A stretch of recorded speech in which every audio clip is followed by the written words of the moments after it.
সাংবাদিক আমাকে জ্ঞান দিয়েছেন, ওনারা বডিগার্ড রাখলে আপনার কি সমস্যা? আমার তো কোনো সমস্যা নেই, আমি তো বলি নাই আপনি একটা কেন, আপনি 10টা বডিগার্ড রাখেন, যার বডিগার্ড আছে সে বডিগার্ড রাখবে, শিল্পী সমিতিতে না, এই সমিতিটা আমাদের সমিতি। আমি কিন্তু তখন ওইভাবে বলিনি, আমি বলেছিলাম যে আজকাল এফডিসিতে অনেকে বডিগার্ড নিয়ে আসে, যাদের বডিগার্ড নেওয়ার দরকারও নেই তারাও আসে, কিছু না হলেও বডিগার্ড নিয়ে আসে।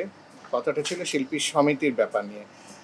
আমি আপনাকে এক্সপ্লেন করি, অনেকে আমার ব্যাপারটা বুঝতে পারে নাই, হয়তো বোঝার ভুল বা আমি হয়তো বোঝাতে পারিনি। সাপোজ ধরেন আমি শিল্পী সমিতিতে আমি আছি, রুবেল ভাই, অমিত হাসান, ওমর সানি, মনে করেন পূর্ণিমা, আমিন খান, আমরা বসে গল্প করছি এখানে।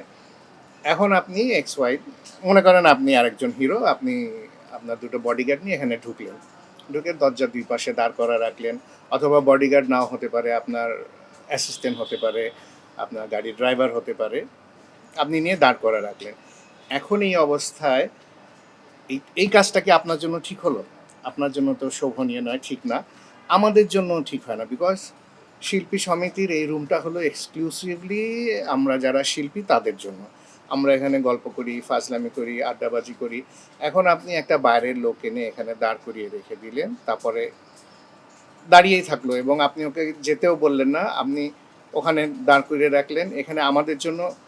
আর যেটা হলো, আমি যেটা বলেছিলাম বডিগার্ডের কথা, আমাদের থেকে আপনার কি ইনসিকিউর ব্যাপারটা বলেন? আমাদের থেকে থ্রেটটা কি আপনার জন্য? কোনো থ্রেট আছে? যে আমরা এই 5-6 জন বসা আছি, এদের কাছ থেকে কি আপনার কোনো থ্রেট আছে যে আপনাকে এইখানে বডিগার্ড নিয়ে আসতে হবে? বডিগার্ড থাকলে, আপনার দরকার থাকলে আপনি গেটের বাইরে রাখেন, শিল্পী সমিতির বাইরে দরজা আছে, বসার জায়গা আছে, ওখানে বসে রাখেন। আর আরেকটা যেটা হলো, এফডিসির ভিতরে আমরা শিল্পীরা, আমরা একজন আরেকজনের জন্য তো থ্রেট না।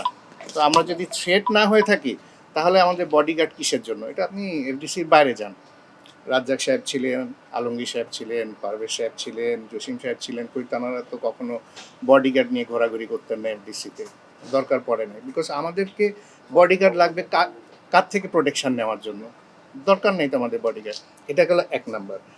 দ্বিতীয় যেটা বলেছিলাম আমি, শিল্পী সমিতিতে অনেকে অ্যাসিস্ট্যান্ট নিয়ে ঢুকে যায়, ঢুকে বসায় দেয়, পাশেই বসে যায় হয়তো। এটা এটা কিন্তু ম্যানারিজম না। আপনি শিল্পী সমিতিটা হলো এক্সক্লুসিভলি, যেটা বললাম যে আমাদের জন্য। আপনি যদি কাউকে আনতে চান আমাদেরকে অ্যাটলিস্ট জিজ্ঞেস করবেন তো, যে ভাই আমার এরকম একটা গেস্ট আসছে আপনাদের দেখা করতে বা আপনাদের সাথে, আপনাদের দেখতে, আমি কি এখানে বসাতে পারি? বা আনার আগে জিজ্ঞেস করা উচিত। আপনারা করেন কি, এনে বসায় দিয়ে এটা বাপ্পা, ওইটা সানি, এটা হে হে হো হো হো হো করলেন, আমরা স্টুপিডের মধ্যে বসে থাকি একটা বাইরের লোকের সামনে, আমরা তখন আর কি বলবো? আমরা হয়তো গল্প করছিলাম, আমরা আমাদের মতো ছিলাম, কিন্তু ওই সময়টা তো তখন তার এটা একটা এম্বারেসিং সিচুয়েশন হয়ে যায়। তো এইগুলো বলাতে অনেকের গায়ে লেগেছে। আজকে যেমন দেখলাম এক সাংবাদিক আমাকে জ্ঞান দিয়েছেন, ওনারা বডিগার্ড রাখলে আপনার কি সমস্যা? আমার তো কোনো সমস্যা নেই, আমি তো বলি নাই আপনি একটা কেন, আপনি 10টা বডিগার্ড রাখেন, আপনি যেখানে খুশি বডিগার্ড নিয়ে যান। বাট আপনি আমার রুমের মধ্যে আপনার বডিগার্ড নিয়ে ঢুকবেন কেন? আপনার যদি বডিতে এত প্রবলেম থাকে, এই বডিটা বাইরে রাখেন, ওটা গার্ড দিয়েই রাখেন, আমাদের সামনে আনার দরকার নেই। তো আমরা তো আপনার জন্য থ্রেট না। আমি যখন আপনার জন্য থ্রেট না, তাহলে আমার সামনে আপনি গার্ড দিয়ে রাখবেন কেন? সিম্পল ব্যাপারটা।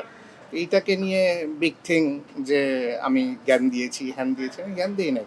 আমার কথা বুঝতে না পারলে জিজ্ঞেস করেন আমাকে যে আপনি এটা কী বললেন, কেন বললেন। বাট আমাকে জ্ঞান দিয়ে লাভ নেই, আমার জ্ঞান খুব কম। আমি যেটুকু বলি বুঝে শুনেই বলি, এত বেশি জ্ঞান নেই যে আমাকে আবার জ্ঞান দিয়ে এটা বোঝাতে হবে। আমাদের দেশে প্রেক্ষাপটে এই জিনিসটা লাগে না, এটা হয়তো বম্বেতে লাগে, এটা অন্য হলিউডে লাগে কিছু, বাট আমাদের দর্শকরা তো আমাদেরকে অ্যাটাক করে না কখনো। খুব বেশি হলে ছুঁয়ে দেখতে চায়, হাত মিলাতে চায়, এইটুকুই। কিন্তু আমাদের ধরে মারধর করবে, গায়ের উপর উঠে লাফালাফি করবে, আমার 5টা বডিগার্ড দিয়ে তারে ঠেকায় রাখতে লাগবে, ব্যাপারটা কিন্তু এরকম না। হ্যাঁ, ওই যে বডিতে প্রবলেম আছে এই জন্য বডি গার্ড নিয়ে যায়, আমাদের তো বডিতে প্রবলেম নেই এই জন্য আমাদের গার্ড দিতে হয় না। গাজী জাহাঙ্গীরের শুটিং জীবন সীমান্তে, আমরা তখন যে পুবাইলে একটা রেল লাইনের সামনে শুটিং করছিলাম। মানুষ কতটা ভালোবাসলে আমাদেরকে এরকম হয়। মনে করেন আমার এই বাসা থেকে ওয়েস্টিন হোটেল এত দূর, এত দূরে এক মহিলা তার বাসার থেকে তার বাসার সোফা দুইজনকে মাথায় করে নিয়ে এসে আমাদের এখানে বসতে দিয়েছিল। দুলারি ম্যাডামও ছিল তখন, শুটিংয়ে ছিল দুলারি, আমাদের শুটিংয়ে ছিল। তো একটা মানুষের কতটা ওই ওই মহিলার জন্য কিন্তু এই সোফাটা অনেক দামি জিনিস। গ্রামে একটা কুঁড়ে ঘরেতে এই সোফাটা কিন্তু তার জন্য খুব দামি একটা জিনিস। সে সেটা এনে আমাদেরকে দিল বসার জন্য। এটা হলো ভালোবাসা শিল্পীদের প্রতি। আমাদের বডিগার্ড লাগে নাই যে ওখানে যে এরকম ওরকম। তো এরকম অনেক জিনিস আছে। সিলেটে গিয়েছিলাম, আমার আমার প্রোডাকশন ম্যানেজার ছিল, সে মারা গেছে। তার বাসায় আমরা ৪-৫ জন গিয়েছিলাম সুনামগঞ্জে। রাত্রেবেলা আমরা সন্ধ্যাবেলা এমনি ঘুরতে বেরিয়েছি। এক মানে হুজুর হুজুর ভদ্রলোক, উনি নামাজি ভদ্রলোক, দাড়ি মানে করা। উনি এসে যখন আমাদেরকে বললো, আমাকে বললো যে ভাতিজা আপনি একটু আমাদের বাসায় আসেন।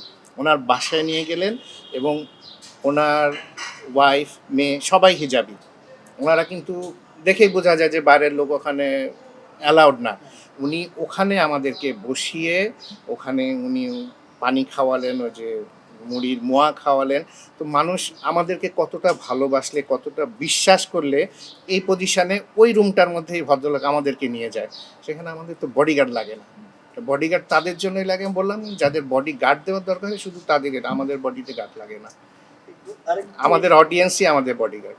বডিগার্ড যে খুশি রাখতে পারে রাখতে পারে, যার বডিগার্ড আছে সে বডিগার্ড রাখবে, কিন্তু আমার এখানে না, শিল্পী সমিতিতে না। এই সমিতিটা আমাদের সমিতি, আর আমরা কারোর জন্য থ্রেট না। এটা আমাদেরকে অপমান করা, এটা হয়তো আমি বুঝি, আমার মতো আরেকজন বুঝলে ভালো।